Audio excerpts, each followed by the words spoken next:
Greetings and salutations. Welcome to Riverside for another classic community conversation. So first thing I'm going to do is shout out my boy Kwame. Thank you as always for everything that you do. And today with me, Trina B, I have the phenomenal. I'm going to let him introduce himself because that's the rule of the game here. You have to act as if you are on the Apollo stage and you have to introduce yourself and tell the people who I'm going to be talking to today because I know you, but they don't know you. All right. Good afternoon, everybody. My name is Chad Ford, Chadwick Ford. Whichever one you choose to use is okay with me. And I am a 7th grade science teacher who has a master's degree in school counseling, who's also trained as a therapist. I'm a mental health advocate. Domestic violence awareness advocate. It's also my interests are I love jazz, love music, I love being outside, I love sports. I coached in athletics over 20 years. I got my start at Provine High School. Did middle school. Advocate again for also children advocacy, and I want us to have that conversation too one day. Okay. Advocating for our children and advocating for those for the less fortunate. Okay, so you missed a very integral part of who you are, and we just not going to gloss over that. And what's that? You are an alumnus of a illustrious school. Oh, I'm sorry. I am an alumni of the Jackson State University. Okay, put some respect on our name. You are a football player from Jackson State University. I am. 1400 all day, every day. Lynch Street Nation. Lynch Street Nation. You already know. Okay, so I know right now we live in a very stressful time. So I'm going to start light. If there is one thing that you think people should do daily to help make sure their mental health, as we dive into the mental health conversation, to make sure their mental health is good, what's one thing daily you think people should do? That's a good question. I'm glad you asked that question. One thing that an individual can do is take an inventory assessment of how they feel each day. And you can do that multiple times a day. So what is an inventory assessment? So is that like an emotional inventory assessment? Yes. Okay. Or it can be a thought assessment. Okay. A thought assessment meaning that, what are your thoughts right now? How do you feel? Why do you feel this way? Or what's your color today? Are you red? Are you yellow? Are you black? Are you purple? And these are tools you can use. You can buy these charts from Amazon, Walmart, and you can add school counselors use these in their offices too to help gauge to see where that child is or even that adult is, depending on what services are they offering in that particular school or agency. Okay. Mm-hmm. So what made you get into the mental health? What made me get into mental health it was twofold. One being that there was a lot of things with me that I hadn't dealt with. Okay. And two, I found out that a lot of people around me weren't as equipped to be able to deal with the day-to-day stresses of life. Case in point, at my current school, we had a time and place where we had kids having panic attacks. I'm talking about full-blown panic attacks. Ambulatory response. Oh, wow. 2 to 3 times a week. And these are middle schoolers. Middle schoolers.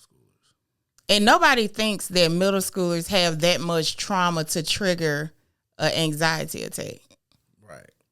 So that's where the children advocacy part comes in your heart. Yes, most definitely. But that's another conversation too, because that goes into part of the conversation that we don't want to have in our community.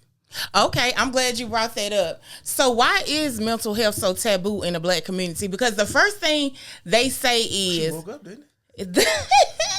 So the first thing they say is, what goes on in my house stays in my house. That's the first thing that you're taught as a child. What goes on in my house stays in my house. And then they're also... mental health therapists, psychiatrists, it has a bad stigmatization. Y'all know me. I'm a jack up a word or two. God not through with me yet. I'm still working on it. But it has a bad stigmatization to it. Like, everybody had that. Remember back in the day, we say, oh, they just touched.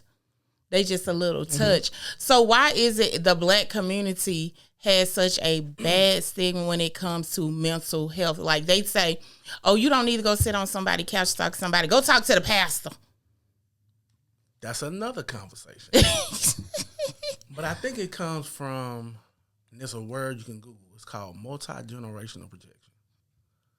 Supposed to be what's good for one generation should be good for the next. That's not necessarily true. So take our grandparents or take our parents. Okay. What worked in their household but not necessarily work in your household. So what's good for the goose supposed to be good for the gander? No. That's not how that works. Because I'm going to tell you why. You have the opportunity, based on your own acquired life experiences, to formulate your own ideas and shared beliefs, whether from the emotional standpoint, the mental standpoint, or even value.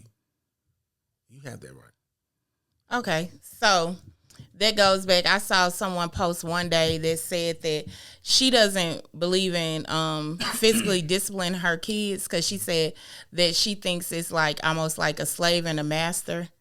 And how slaves were beat. She said that was her thing. That was her thing. She had a whole conversation about it. Actually, she inboxed me after one of the podcasts, and that's where that came from. We were discussing, kids and things like that.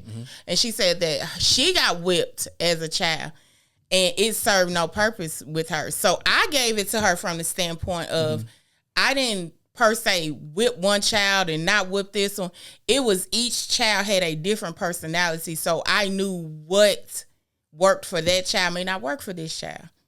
Like I had one child, I could just look at her and be like, girl, you about to catch these hands, and she would get it together. Right. Then on the other hand, I had my son who at some point overnight I blinked and he was taller than me, so I had to shoot them hands to him a couple times. Understood. And then I have the youngest one, as they call her Blue Cross Blue Shield baby.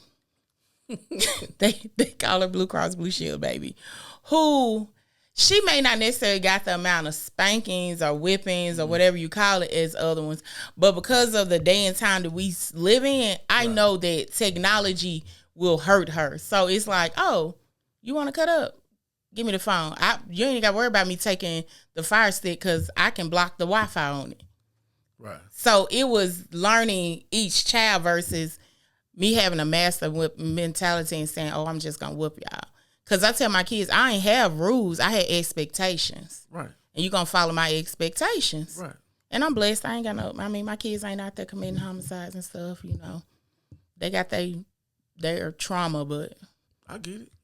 And then they didn't come with a manual. So they didn't come with a manual or a 30-day money-back guarantee. So. Once they was here, had to do what I had to do with them. Can't take them back to Walmart. Cannot. But I'm also blessed that I am a firm believer in therapy and mental health services. And it took me a long time to get there. Right. And we've had that conversation before because a lot of people don't know. Chad is my accountability partner. Yep. And he will call me out. Yeah. He one of the few people who'll be like, now you tripping. Like, why you say that? Or he's even gone as far to be like, so that's how you feel today? That's what you're going to post? Yep. I have done it now. That's what you're going to post? And I go back and look at it and be like, you know what? I was in my feelings. Let me delete that. let me delete that. So with mental health, so it's avenues to it. So today, let's start with trauma bonds. Ooh. Let's start. I know. Don't nobody...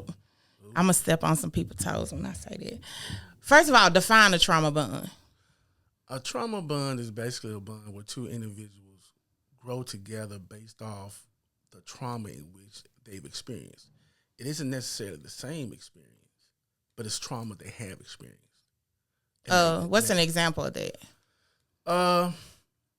Two individuals who might have been in an abusive home, abusive relationships. Dealt with a narcissist. That word triggers people now. Well, you know what? Now let's have this sidebar conversation. I'm gonna tell you why it triggers people.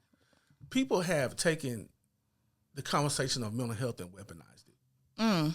They weaponized it as a way to create, one, a false defense mechanism, and two, to be able to control the other individual.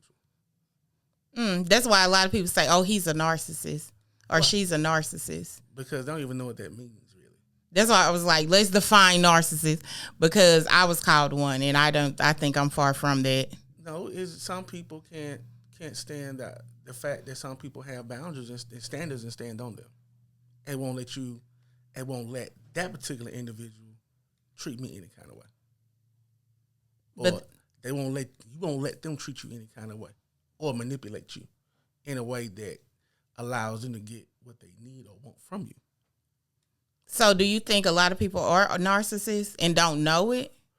I think that's the case, or potential possibly could have antisocial personality disorder. Ooh. Grab you a small version of DSM-5. Personality disorders. So is that like the people who, is that the situation? And y'all know I'm not a therapist. I'm a doctor, but I'm not a therapist. I got my degree from Grey's Anatomy, ER, and now I'm currently working on my. Why you look like that? I'm currently working on my specialist degree, and I'm at the Pit. That's the hospital. I'm at the Pit. I'm at the Pit. So right now, Dr. Trina B is working on a new degree in my as I matriculate through being a doctor. Mines too. Yeah, because I'm a doctor. Yeah, I see. I've had enough episodes of National Geographic that I'm doctor. I see. I'm doctor. So telling them what is a personality disorder, because everybody like to say they bipolar, or like, because they switch up. Oh, she just bipolar, or she schizophrenic. Like we in the Black community, we self-diagnose a lot of people. Again, they take the conversation of mental health and weaponize it, but they don't understand the criterion for a person to be bipolar 1 and bipolar 2. Like, for instance, bipolar 1 and bipolar 2. Bipolar 1, you got to have at least 2 weeks depressive episode along with mania. But bipolar 2, that time is longer because you have to have episode of mania and hypomania. So that's two different things. A whole nother conversation for another day. Yeah, we can get DSM-5 all day, but that's the gist of it. And like schizophrenia is different because you start having different delusions. Like delusions of grandeur, meaning that you think you're more than what you actually are. Like, don't make me eat some people. I'm the president, or I'm the commissioner of the ghetto. I am the shut up, Trina. Or you can have like delusions of persecution. Everybody out to get you. Like Rockwell. I always feel like somebody watching me. Okay. Yeah. So it's a lot to it, and criterion will let you know and how. So that's where you come in with the professional. Yeah. You need a professional assessment instead of your grandma saying, "Ain't nothing wrong with that boy." But I'll tell you the underlying thing with that is that you have a lot of individuals. One, they aren't satisfied with who they are. Two, they don't know how to deal with themselves. Ooh. And three, they want to be identifiable and relatable. So that's where what did you call it? The personality disorder? Is that kind of where they come in? Because I see people who I guess the best way I can explain it is they play the part depending on where they're at. You know, that friend who acts different when they get around a different group. Like, they not really authentically you. And it's deeper than code switching. Like how sometimes in corporate America or in general we code switch. Yeah. I no longer really subscribe to that because you're gonna take me Afro and all versus, me changing my dialect. And I used to go from how I talk now to, "Hi, how are you doing?" Let's go switching. Yeah. I had that real, it would go from, "What up, Chad? What you up to?" Then, somebody who's influential come in and I'm like, "Hi, how you doing? Oh, my name's Trina." Or, "My name's Trina. How are you?" Oh, them folks be going to New Orleans, huh? Say le baby. Say le baby. Say little baby. I worked on my say little baby. I get it. So I was a serial code switcher. Right. I'm reformed now. I don't think that as Black people we should have to code switch to be who we are. I think we don't have enough boundaries when it comes to relationships, friendships, work relationships. We go to work and we friends with everybody. We going out to eat. I don't do none of that no more. Touched on the, yeah. I don't do none of that no more. What's wrong with it though? I'm here to work. I don't tell you my business. Don't ask me who I'm dating. Don't ask me if I'm married, because every time you're gonna get a different answer. One of the last jobs I worked, I got literally wrote up because they said that I didn't interact with my peers enough. It was like I worked in a geriatric version of Mean Girls. Dang. Yes, old bitter bitches. Oh, that's rough in the swag. That's a hard word to use. Old bitter bitches. I worked with imagine working with about 15 old bitter bitches. And they mad because you don't talk to them. You don't tell them your business. When you come in on Monday and they ask, how was your weekend? Dang. Oh, it was good. Well, what did you do? You know, stuff. That ain't your business. Like, even one of them, she saw me on the news and she was like, Trina, did I see you on the news? I was like, did you? Did you? But I did that for my mental health because I was coming from another job that mentally drained me. Right. That mentally, like literally mentally drained me. And I don't want to be a serial killer. So. You working with the gangster golden girl. Them old bitter bitches, Lord. Kwame, I'm sorry. You're going to have to beep some of them bees out. They got on my nerves. The mentally, that's why I left the job, because when I realized it was time to leave, I was snapping at people at home because of triggers and stress at work. Yeah. So I knew it was time for me to go. And I literally, the day I left that job, I literally got called into a meeting, and she was writing me up. And she sat there talking, and I really wasn't listening to her. It was more like that Charlie Brown. I had checked out on 111. And Charlie Brown mama was 11111. And I said, now Trina, you could probably whoop everybody's ass up in here. Cause you could probably whoop everybody's ass up in here and take a break. Or you can take a moment, breathe, and figure out is this really worth your sanity? Because I literally, in my mind, I was like, I can go to the other side and start with Miss Such and Such. I know I can stump her old ass out real quick. Then I say, yeah, but her office is across from such and such. I know he gonna come across there, and I'm gonna slang him by them micro braids around this. Yeah, I had in my mind like it was go. Like I had Lil Boosie playing in my head. Like it was on at that point. So I left out the office, and she gave me the papers to sign.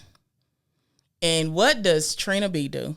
I went directly to my desk, typed up my resignation letter, effective immediately. I put it in a copy machine and ran the copies on the other side of the write-up. So the side that she had to write up on the other side was my resignation. Oh, my. Yeah, I folded it up, put it in an envelope, taped it to her door, grabbed my purse, walked out the door. Wow. And they were calling my phone. Wow. Oh, for some reason, I like that. Maybe, you know what? You may diagnose me by the end of this episode. Yeah, now, funny you mentioned that. Now, going back to your antisocial personality disorder, a lot of those symptoms are those things that they do. Mm-hmm. That's what they do. Manipulate, exploit, bother. Mm-hmm. Yeah. You think they were... I worked with a bunch of sociopaths. Possibility. Or a bunch of individuals. Let's put it this way. A bunch of individuals who are possibly insecure with themselves. Or could have bias. Why they be hating on little old me? I am nobody. Well, no, you somebody out here in these streets now. You a queen. You a queen of the ghetto now. Let me change that. You a queen of the urban environment. You know, You're an official, a government official of the urban environment. did you just call me a Drew Liberty? Hey, you way more than that now. I am not. Man, please. I am not. Does Popeye's fried chicken? No. No. So, question. When diagnosing someone, before we get into the trauma part of it, when diagnosing someone, that's not an overnight thing. Oh, no. Now, that goes to intake process, and then to whereas then you go into your assessment, and then you go into possible diagnosis then to create your concept, your case conceptualization. And that process takes a while, because if you have a client, then you need to understand what's the idiom, or what's the origin of this. You know, some therapists, depends on their therapeutic orientation, will go to the past. I deal with it right here, right now, because my therapeutic orientation is Gestalt. Mm-hmm. So it's grounded in Gestalt. It's integrative, but it's grounded in Gestalt, a little CBT, DBT, a little mindfulness, as well as existentialism. I get out the other stuff later. But that's my therapeutic orientation. So I deal with the right here, right now. Let's see what's wrong with Trina now. Now, we need to go back. We can go back. But let's see where she is now, so we can get her to have some type of harmony. I won't use the word balance. Some type of harmony, to where she's able to cope and have that capacity again to deal with the day-to-day stresses of life, and be able to adapt and adjust when things happen abruptly. So, question: do people ever? I'm trying to see how I would word this. Do people ever fake it and to get a diagnosis, or can you tell, like, as a licensed professional, when somebody is really just BSing, or ain't really, like, they really ain't? I'm not gonna say nothing is wrong with them, but they playing per se. They kind of playing. Well, you know, in these streets, you got some folks that act real good. But again, that goes back to understanding the criteria. In other words, the things that it takes for them to have that diagnosis, and be able to see it consistently, and they meet the criteria. Some be like 2 or 3. Some I had 10 or 11. Really? Oh yeah. Rap sheet, mental health rap sheet. Yeah, like it's very definitive. But that's not something that you figure out overnight. No. Because once you put a label on somebody, that's a label. It's stuck. You know what I'm saying? It's stuck until there's some reevaluation. So you got to be very careful with that. Now, one thing that I did have a problem with was when I got into some of those classes and I started walking in certain environments. The DSM-5 opened up in my head, and I was like, oh yeah, he met that criteria. He needs Jesus. You know what I'm saying? Then I'm like, ooh, she meet this criteria, she meet that criteria. She need to go see Matthew, Mark, Luke, all 3 Johns. You know what I'm saying? Like, I had to stop that. So, okay, I'm glad you said that. So with mental health, do you see the bias in how the others diagnose us? You gonna laugh some more. Gonna laugh some more.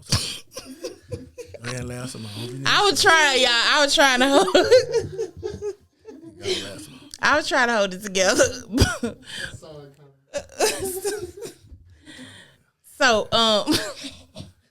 So do you see a difference in how we diagnose versus how the others diagnose us?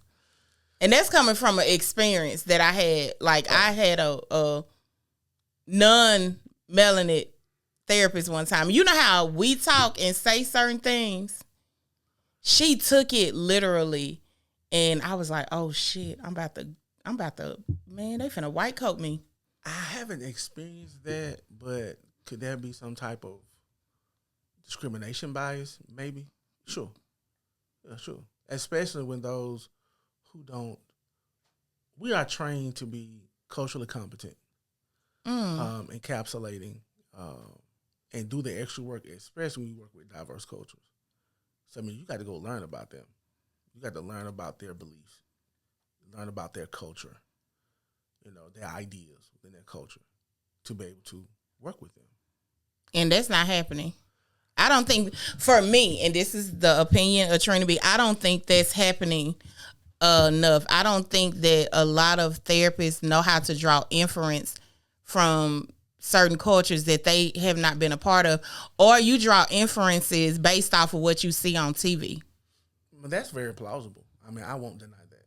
But I know for me, if I feel as if I can't serve you, then I'm going to refer you, but I'm not going to do that based on me just saying because you are Asian or because you are white, I can't work with you. I don't work like that. Okay. We're going to take a brief pause for the cause. What's the time out? What's the time out? No, we're not done. We doing Now, we get to the good stuff. Okay. What you got? Dating as a mental health therapist. Oh, man.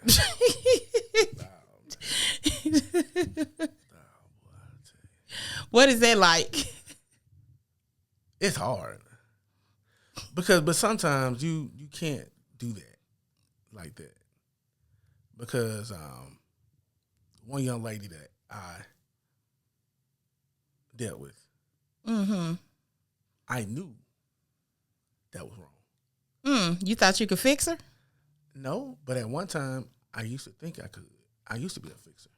I was the type of person, no matter what the situation, I can fix you. Yeah, I ain't gonna say I can fix you. I can point. I'm like, hey, you can go over here. Hey, we can do this, do that. So, excuse me. So, the main thing was that I tell people, it's one thing to learn about love languages, but you might want to learn somebody's attachment style. And I knew based on what I had learned, I just went through these classes. I was like, well, damn.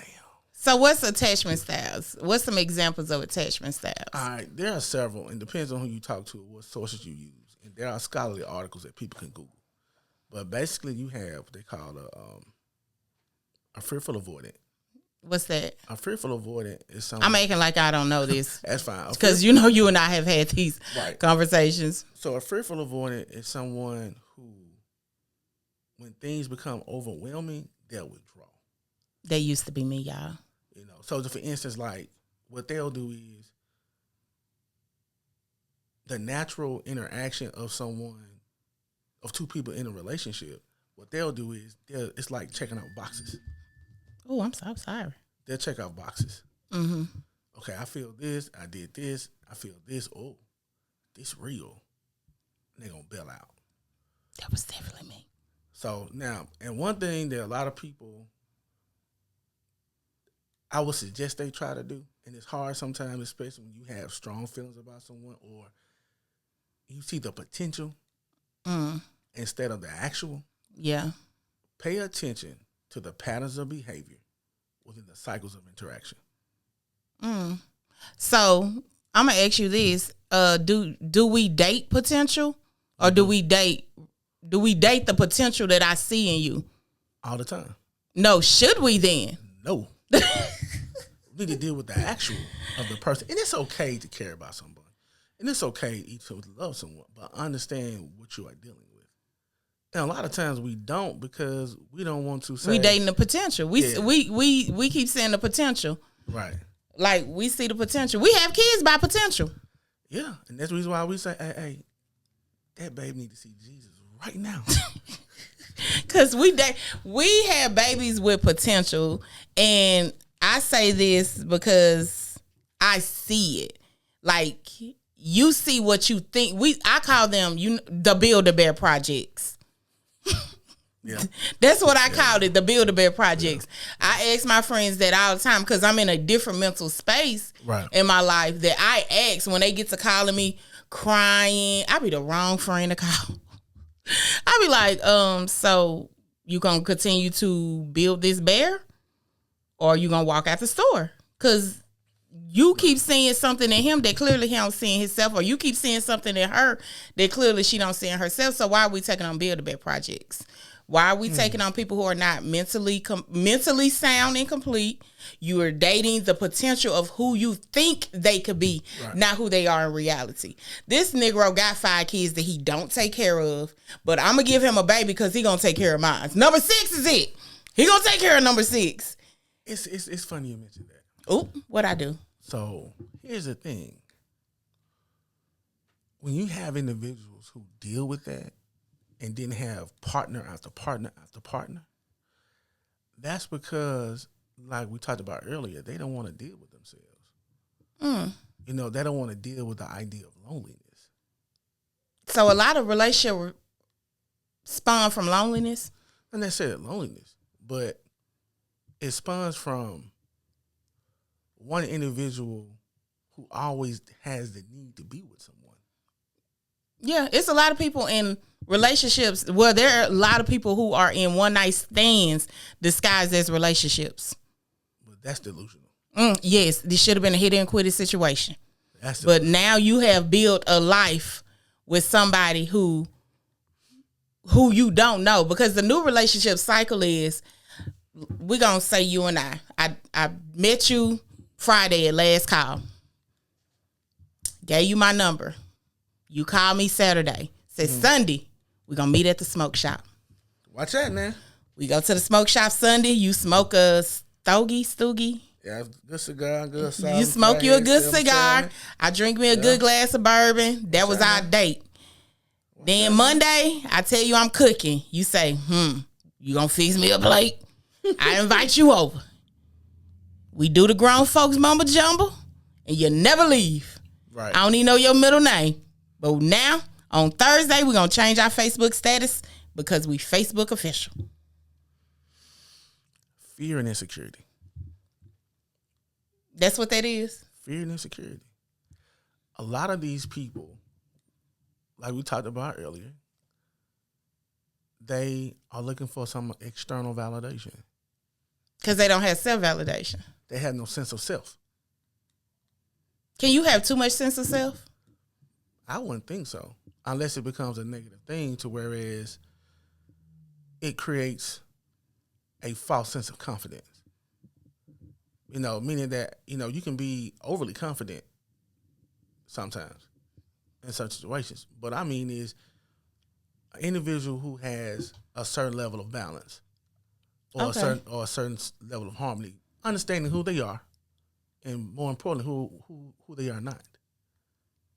And being okay with it. Understanding their strengths. Also understanding their weaknesses. And being okay with that. And take some of the weaknesses. Yeah. And turn them to strengths. Because I suffered from, you not be making up diagnosis. Oh, I got to hear this one. I suffered from super independent masculine syndrome. Oh, that's DSM-11 -10. I was the one of the ones who was like, I don't need no man. I was super, super independent. Like, if you guys were in here and I was moving some chairs, I'm not going to ask for your help. I'm going to move this table by myself because I don't need you. I felt like it devalued me. Like, yeah. I can see that. I was singing Webby Independent too loud. Because now, help me. But see, that's the difference though. The wonderful thing about that notion you just commented was that you understand. Yeah, I understand that. It was like I had to do a lot of work on self. A lot of self work went into this. People who I have to explain to people a lot of times, the Trina B that you knew 10 years ago is not me. Right. Is not that hyper masculine, super independent. And don't get me wrong, I'm still independent. But that what was it? I used to say, oh, well, he completes me. No, honey. She complete.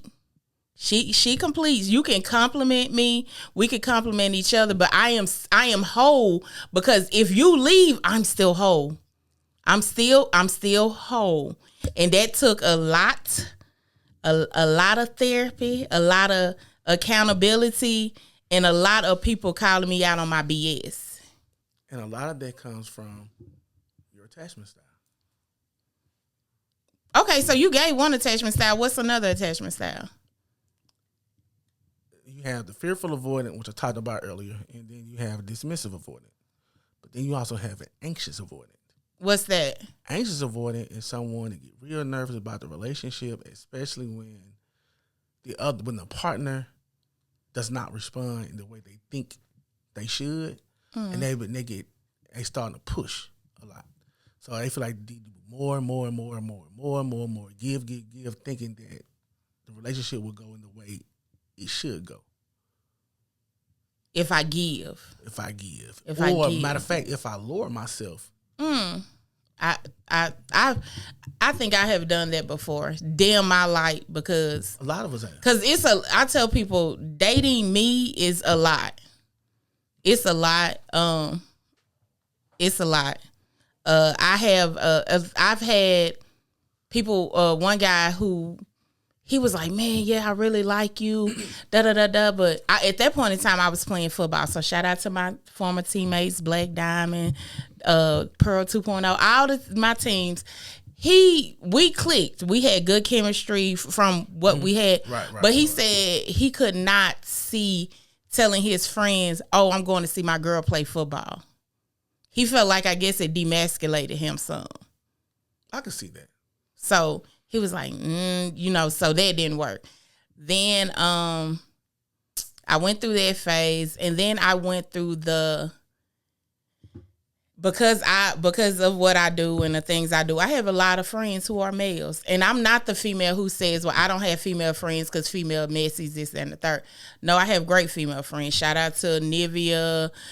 We've been friends since forever and ever and ever. Cindy Cross, Rashonda, all of them. I have great female friendships, but a lot of men can't deal with, you call me and I say, I'm going to call you back. Right. I'm on the phone with Chad, or I'm going to call you back. I'm about to hit up Kwame, or this, that, and the third. They feel some type of way. Mm-hmm.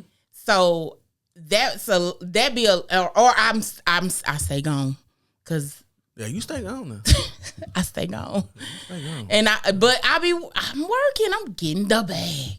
Ain't nothing wrong with that either. And then when I don't run into those, I run into the people who want the benefit of being with Trina B, but you really don't want to be with Trina B. Oh, now repeat what you just said. You want the benefits of being with Trina B, but you really don't want to be with Trina B. So what does that do for the other person? Like they want what they perceive to be the They want to be validated. And you have the power to validate people. I don't want to validate you. I want you to come validated. A lot of people can't do that. They have no identity of self. I got a couple of numbers and names I need to give you of some people who need some sessions. Who need some sessions. Because dating, if you're dating, first of all, I always ask when dating, like, what does dating look like for you? So if you and I were engaged in conversation. You may ask this question right now. Yeah, I ask people that. That's what I ask people. Like, if me and you were entertaining each other, I would say, so, Chad, what does dating look like for you in this moment? What does dating look like for you? Dating for me in this moment, actively, it's responsible dating. I don't belong to nobody. But what that mean? You don't belong to nobody? I don't belong to nobody but my mama. But we dating. You belong to me, boo. I was just talking about the actuality of it. So the reality of it. Now, on the other spectrum, if it's like that between you and I, then it would be being able to have shared experiences, open communication, and clear dialogue that's conducive for positive social interaction. Because we are two individuals with the opportunity to grow collectively, but still be our separate selves. You need to put that on a T-shirt. Say that one more time. I don't even know how I said that. You gotta run that back. We two separate individuals. Oh yeah, okay. Because we are two separate individuals growing collectively while still being our authentic selves. Because Trina is outgoing, task oriented, assertive, very assertive, very very assertive, prompt, business, routinish somewhat, but she can adapt and adjust compared to Chad is. Lay back. Lay back, chill. That's me. Non-confrontational. Yeah, that's me. Until I get taken up. Yeah, non-confrontational, very laid back, very let's talk about it. Yeah. How did this make you feel? Yeah. Very. Tell me more about that. Did you know what the problem with you is? And I'm gonna tell you because I told you your problem is you're the person that women want but can't handle. Cause you got communication skills. That for one, and every woman always say, "I want a man that can communicate." You want a man who can communicate so he can communicate effectively, right? And then it's a problem when Chad call you and say, "So, yeah, what you did right there and what you said right there in that text message, yeah, that made me feel." And going forward, we cannot. And this is how I think. And what are your thoughts? Oh, yeah. Most definitely. Most definitely. And she probably looking at the phone like, what the hell? Just as sure as what is red Kool-Aid on It's Sunday. hard to be with a man who can check you. And do it without. Now, it's just so funny you mentioned that. And do it non-confrontational. Because I told somebody, I sent it to somebody. I sent him that Jill Scott clip. Mm-hmm. That if you could tell me what to do, you could tell me what to do. Mm-hmm. But if you can't, you really can't do it. But watch this, though. Watch this. And I think the mechanism of a lot of our relationships, how do most people learn? From what they saw. It's called modeling. Mm-hmm.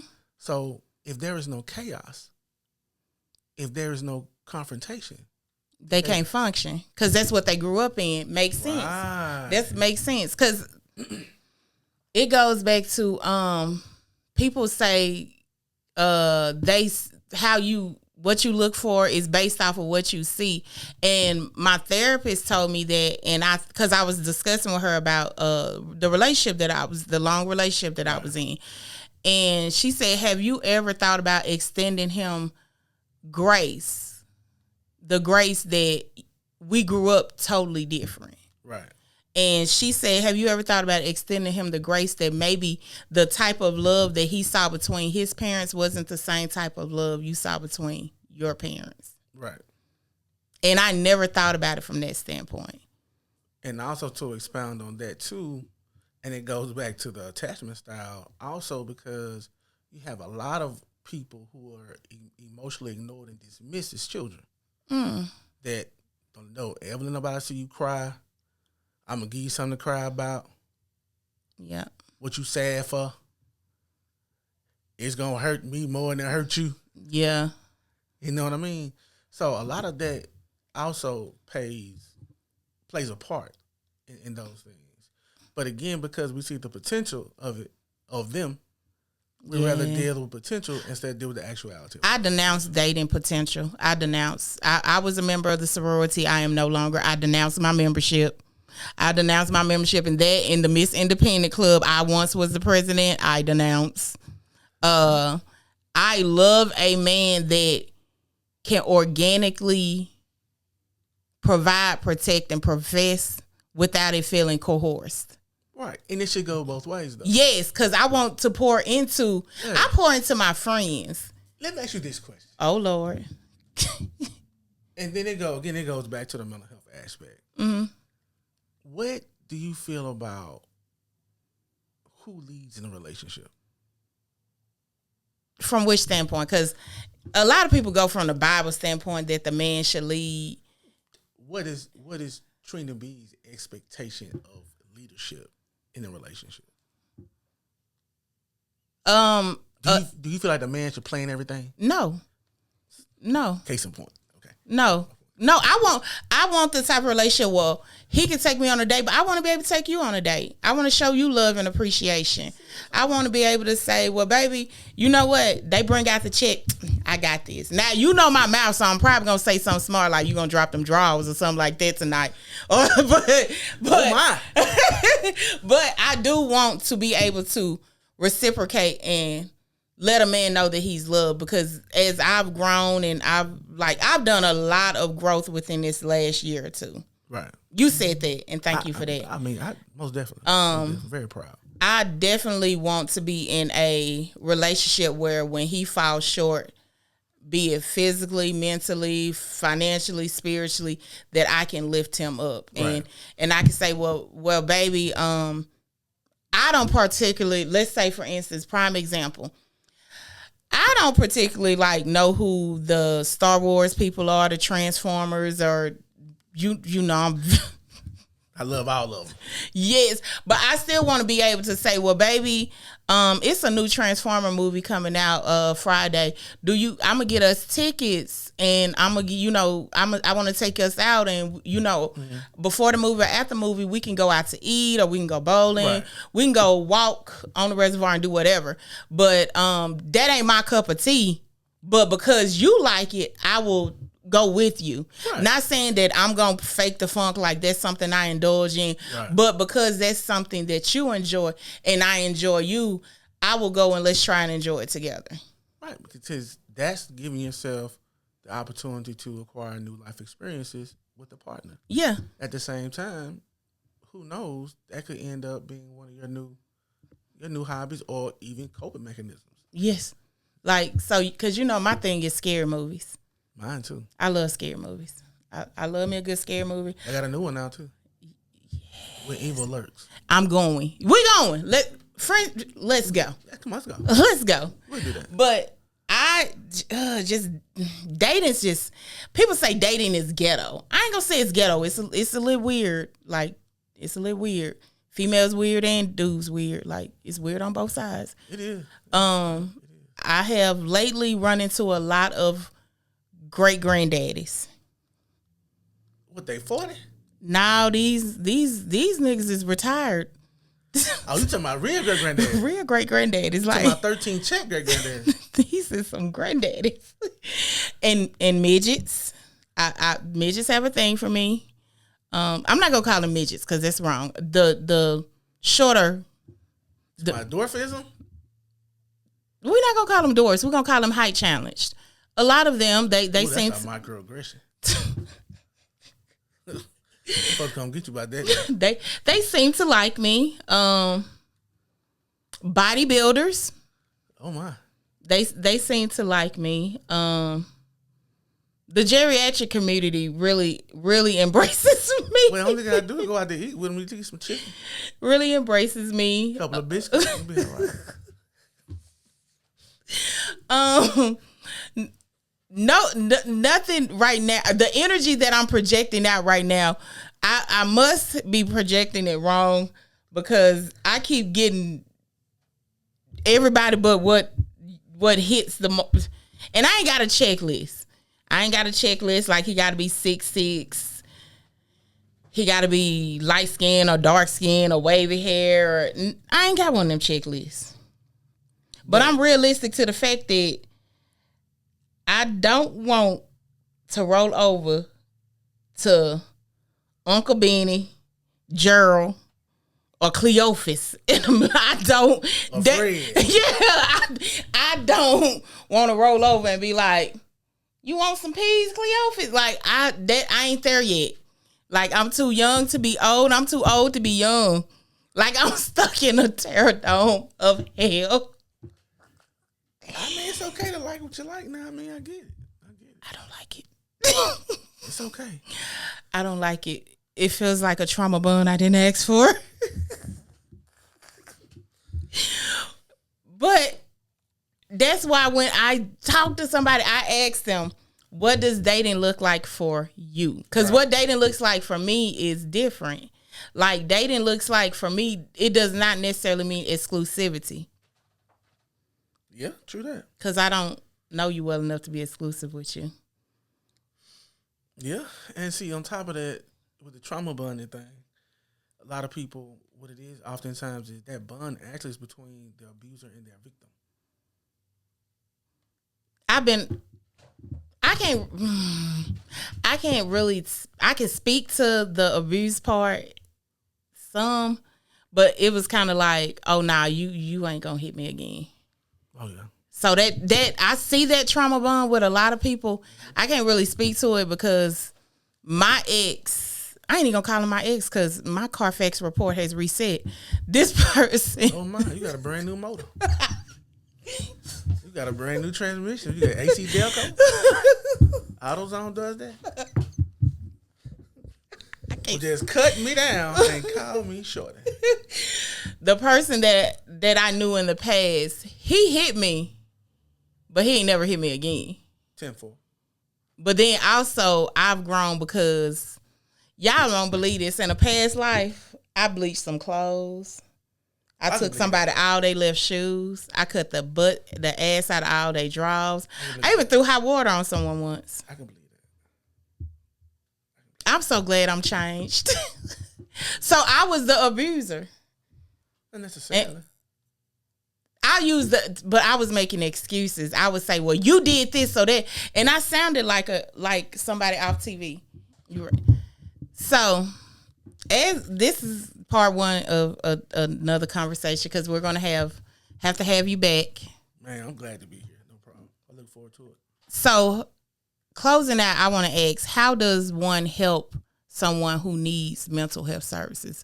How do I get them help, or is there a way for me to do it from a place of love versus being hurtful, or to make it work? Well, one, I would suggest that if you want to be able to help someone, go get certified and become a mental first aid responder, a mental health first aid responder. And they have free classes through the Department of Mental Health. Send it to me. I'm a link it. I'm gonna do that. Also, and when you do that, you able to get them to the right places they need to go based on their need. Know the important numbers, like 988. You know, the city warm line. I think it's called a warm line, soft line. It's one of those lines of services. Just know the pertinent information to guide them where they need to go, and also understand that you can also get them to the emergency room, and if it's serious enough, they'll put them on a hold. Legally, they can put them on. That's more than what you see on TV. You can legally put them on a 72-hour hold, and that's only based on, of course, discretion of that particular physician or mental health professional. I mean, health professional. You know, so yeah. Okay, so we're gonna close out this one a little different. I'm gonna randomly pick a page, and we're gonna take it back. We're gonna take it back.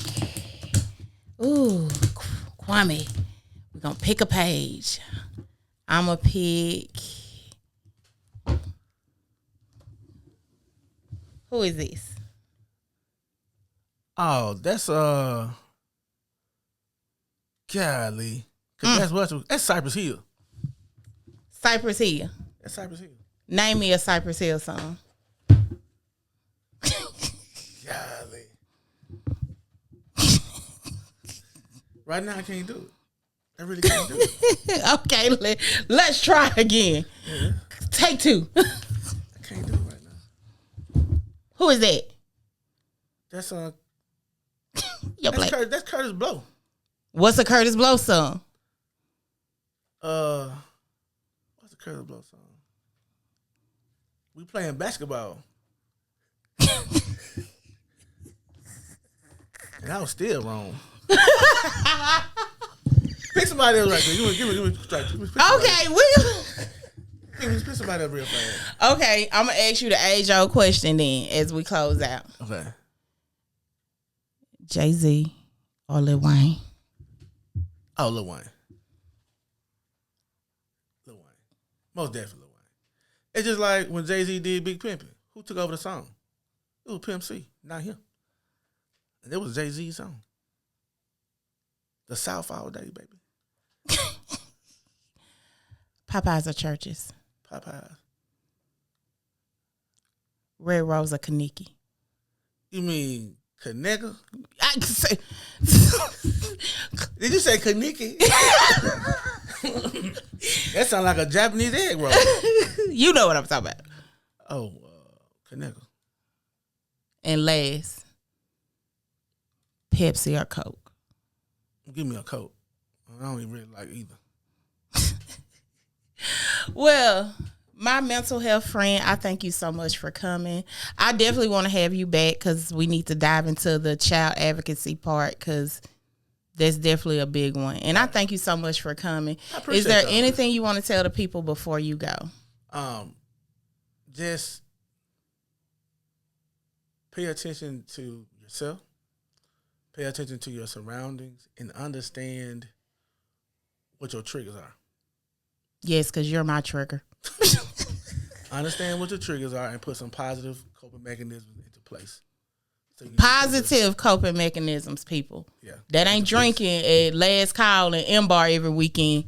That is not a positive coping mechanism. Ain't no judgment, though. Please, positive. Again, thank y'all. I want to shout out Kwame. Wave to the camera, Kwame. Wait to the camera, Kwame. Big shout out to Kwame because without him, none of this would be possible. He likes to be behind the scenes. I be trying to pull him to the scene. I think it's a light skin thing. I think it's because he light skinned, I'm dark skinned. Oh my! It's reverse racism. But again, thank y'all for having another classic community conversation. We will be having Chad Ford back because mental health is a big one, and I'm batshit crazy. So, what better way than to have him back? So again, thank you for coming through. The I love all day, every day. That's right. Yeah, Jesus went to the I love, and we'll see y'all on the next conversation. Peace.